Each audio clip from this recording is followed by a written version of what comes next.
Muy bien, amigos, continuamos. Esto es En el Punto. Mi nombre es Ismael Soto y está en una sintonía de Canal 3 de Cablevisión Perú, BNP. Es un gusto estar con todos ustedes y vamos a compartir una nueva entrevista que tiene que ver, en principio, con la coyuntura política nacional, ya a puertas a lo que será en los próximos meses una elección para poder escoger a presidente y también a los miembros del Parlamento Nacional para un nuevo periodo de gobierno.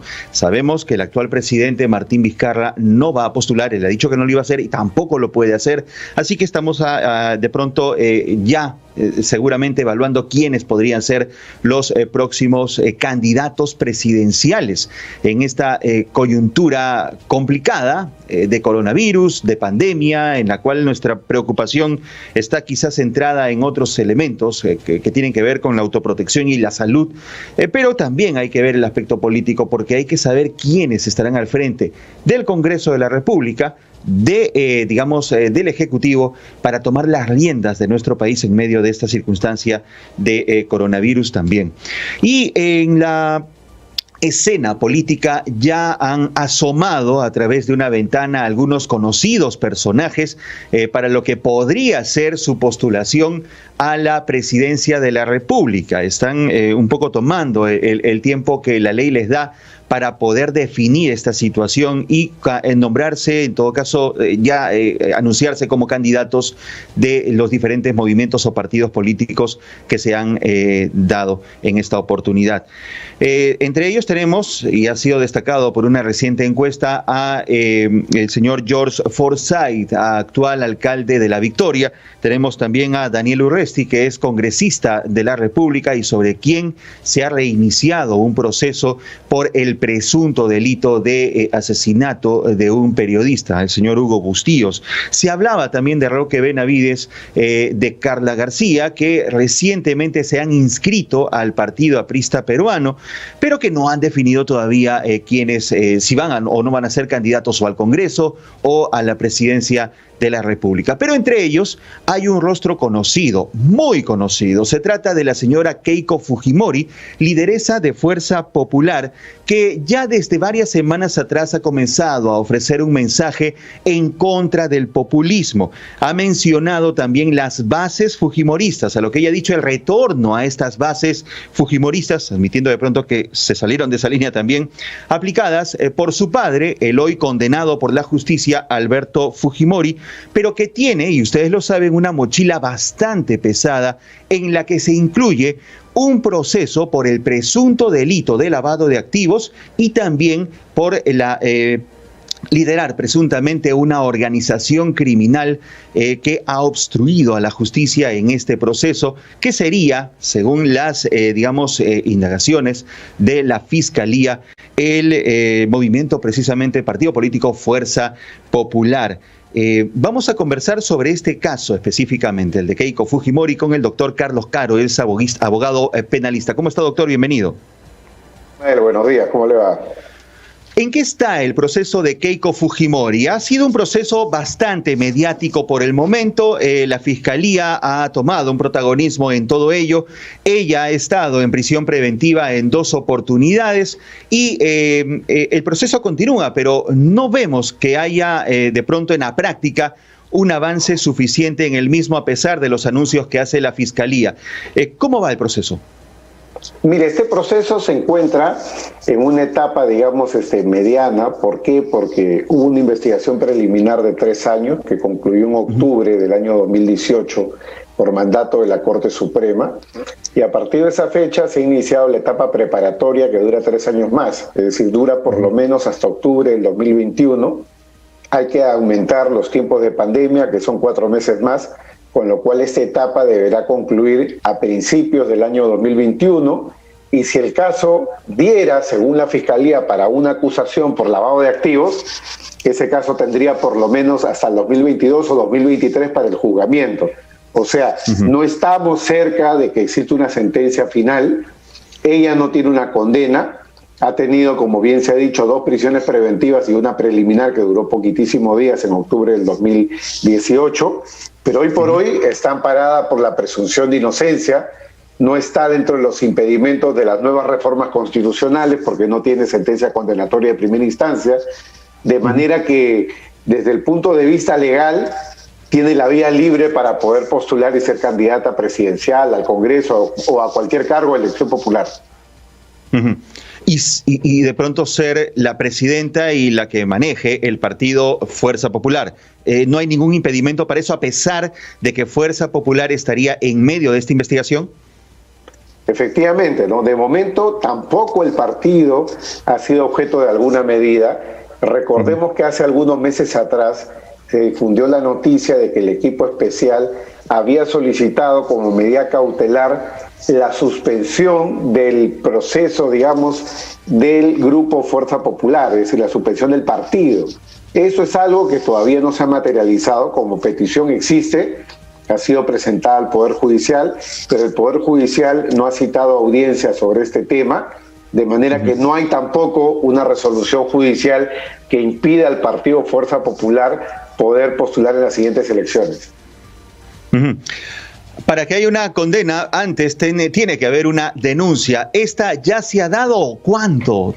¿Cuál es el plazo que se tiene que cumplir para que esta se presente?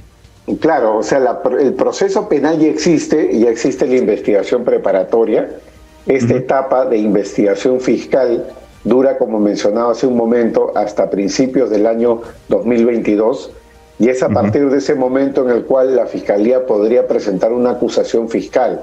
Sabemos que el fiscal ha dicho en reiteradas oportunidades de que el caso ya está muy avanzado, pero sabemos también de que la Fiscalía se toma su tiempo en formular acusaciones, y es probable, por todo lo que se ha escuchado por parte de los fiscales, que esta acusación se formule al final de la preparatoria. O sea, estamos hablando del año 2022.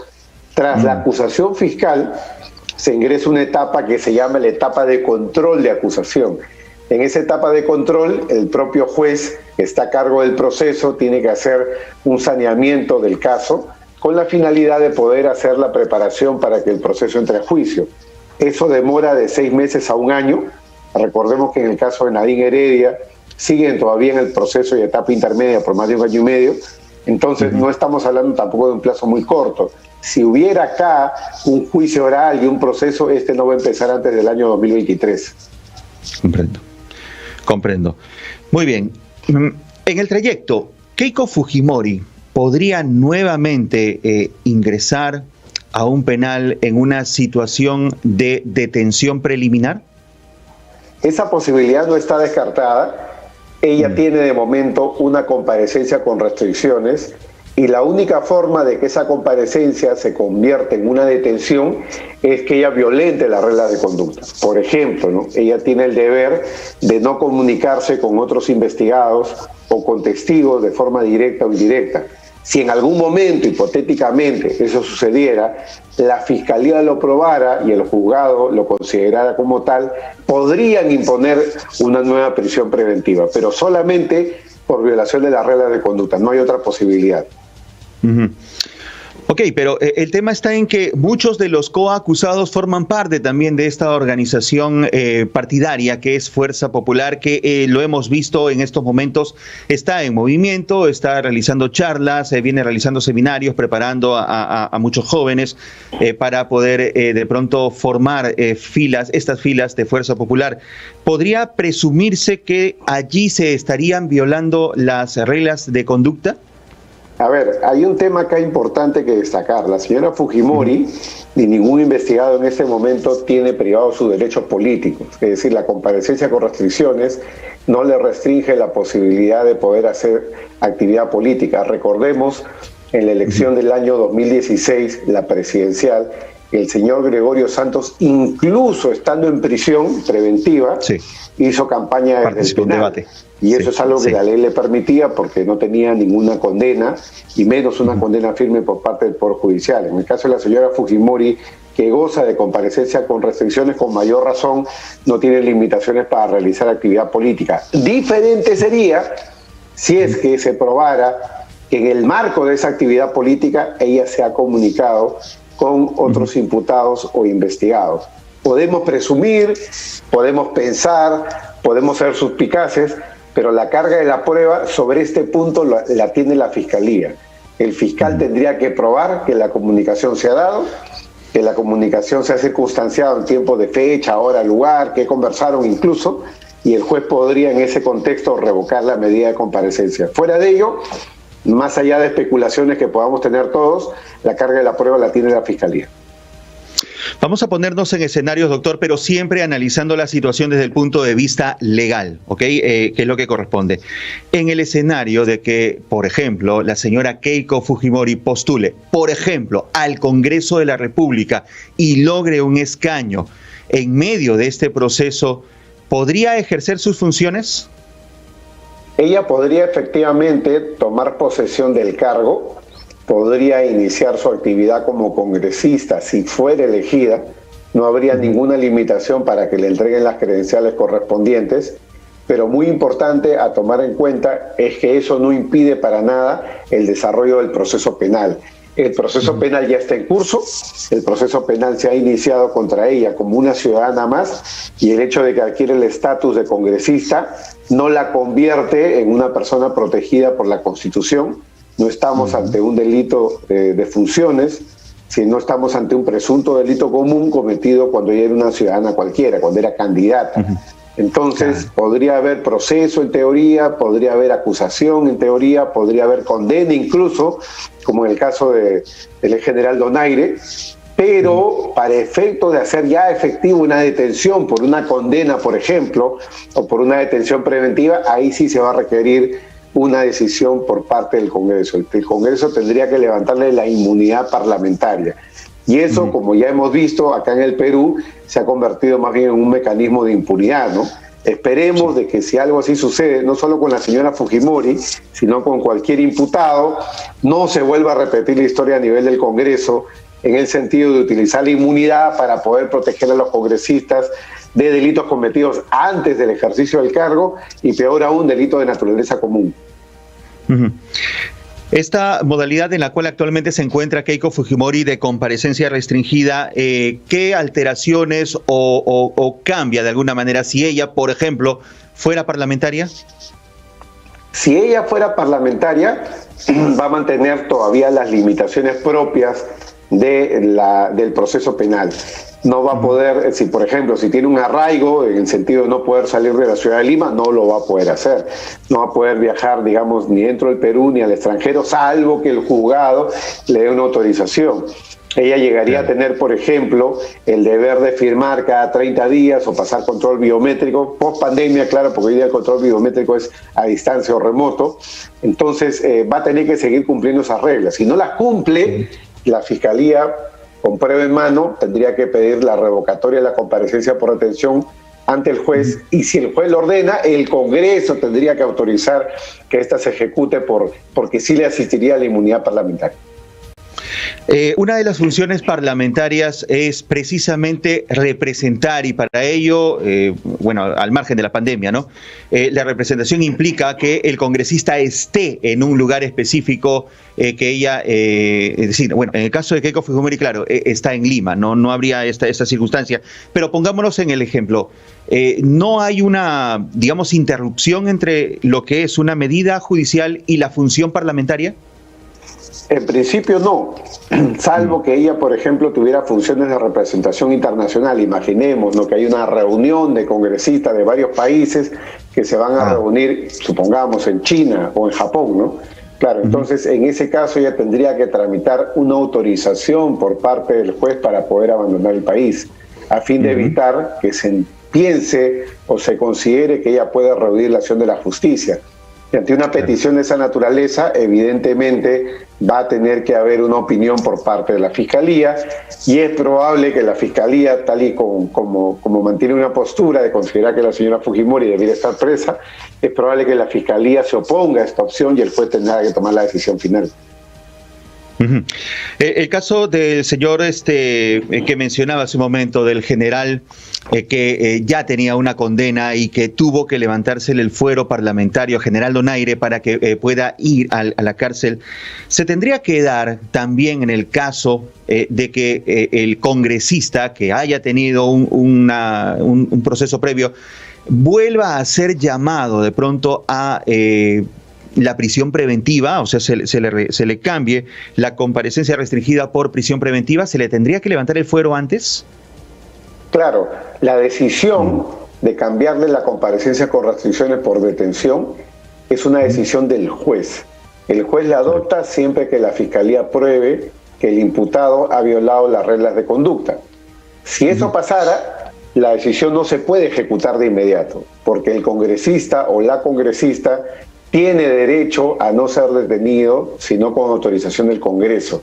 Entonces esto pasaría por el Congreso y el Congreso tendría que levantar la inmunidad parlamentaria que impide la detención. Tras ese levantamiento, si se da, entonces la prisión preventiva sería efectiva. Bueno, esto sería un comentario político. Entonces depende mucho de la cantidad de parlamentarios afines en el Congreso todos estos panoramas, ¿no? Efectivamente, y además tengamos en cuenta que en el precedente del general Donaire, el Congreso, pese a que el general Donaire ya tenía una condena de primera instancia por parte de una Corte Superior, es decir, ya había un mandato de detención, ya no preventiva, sino por condena, el Congreso no le hizo caso al Poder Judicial y el Congreso no levantó la inmunidad parlamentaria, o impunidad como le suelo llamar yo, sino hasta que la Corte Suprema revisó el caso. Una vez que la Corte Suprema revisó el caso y una vez que la Corte Suprema confirmó la condena, y después de varios meses el Congreso tuvo ya, por la fuerza, digamos, de la demanda pública, presión, digamos, de la sociedad civil, la prensa, etcétera, tuvo el Congreso ya que torcer su brazo y levantarle la inmunidad al señor Donaire, y como ya sabemos, la historia es conocida, el general Donaire huyó de, digamos, de la justicia, y luego de varios meses recién fue detenido, ¿no? La situación del general Donaire se daba cuando no había un impedimento de las personas que tengan una condena en primera instancia para postular. Ya estamos hablando de alguien que está dentro del Congreso. Con la nueva ley ya aprobada en el Parlamento Nacional, que es constitucional, por cierto, tendría de todas maneras que ser elevado o levantado el fuero parlamentario a través de la Comisión de Constitución, en este caso, o de levantamiento del fuero parlamentario. A ver, si estamos ¿no hay un conflicto de personas en esas normas que postulan y tienen una condena de primera instancia, no van a poder estas personas postular. Ya hay un impedimento constitucional, el Jurado Nacional de Elecciones ni la OMPE aceptarían esta postulación. Si es que en el camino una persona fuera condenada, un parlamentario fuera condenado en primera instancia, y el juez determinara que la ejecución es inmediata, porque el nuevo Código Procesal permite que una condena en primera instancia, la prisión preventiva, se ejecute de inmediato o después de que sea confirmada. Pero supongamos que se ordena la ejecución inmediata, que la persona vaya al penal, en ese caso el Congreso tendría que autorizar levantar la inmunidad parlamentaria para que la detención se produzca. De lo contrario, volveríamos al caso Donaire, donde el Congreso no cumplió, declinó su deber, lo blindó, y recién la condena se pudo ejecutar una vez que confirmó la Suprema y una vez que el señor, luego de haberse escapado, fuera hallado por la justicia y detenido. Muy bien, pongámonos ahora en el escenario de la eventualidad de que, por ejemplo, la eventual candidata Keiko Fujimori obtenga la presidencia de la República. ¿Cómo cambian las cosas allí? Si ella hipotéticamente obtuviera la presidencia de la República, ahí tendríamos una situación mucho más compleja, porque la Constitución establece un blindaje muy duro contra el presidente o la presidenta de la República. Establece de que el presidente solamente puede ser acusado por determinados delitos y determinados hechos, por ejemplo, por no convocar elecciones, por ejemplo, por disolver el Congreso ilegalmente, etcétera, etcétera. Fuera de esos supuestos, el presidente no puede ser acusado ni investigado. Entonces, ¿qué pasaría con el caso de la señora Fujimori? Evidentemente, este sería un proceso, el que tiene ahorita en curso por lavado de activos, previo a la presidencia.